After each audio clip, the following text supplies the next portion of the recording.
In this video, we will be discussing the MVP. For those of you who follow sports, the MVP stands for the most valuable player. In business analysis, it actually stands for minimum viable product. Now, the concept of the minimum viable product is to develop the most important basic features of a product or of a solution.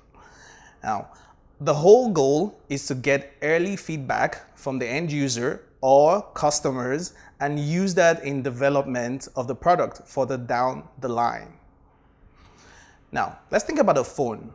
What will be the MVP for a phone, the minimum viable product for a phone? In the case of a phone, being able to receive calls, make calls, receive text messages, send text messages will qualify as a minimum viable product.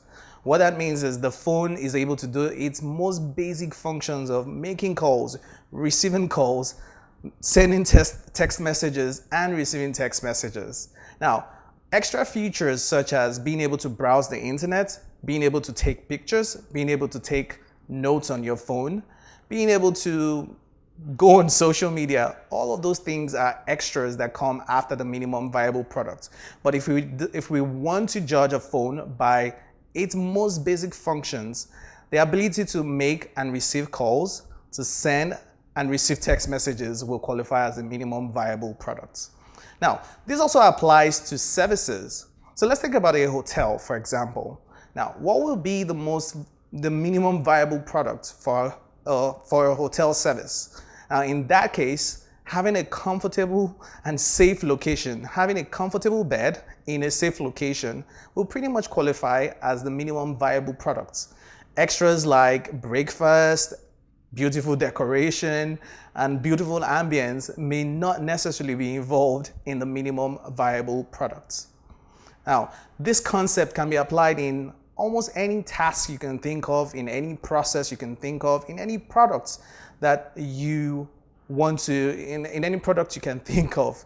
All right, so I'm going to end with an example in software implementation. So let's think about a company implementing a new accounting software across all its departments.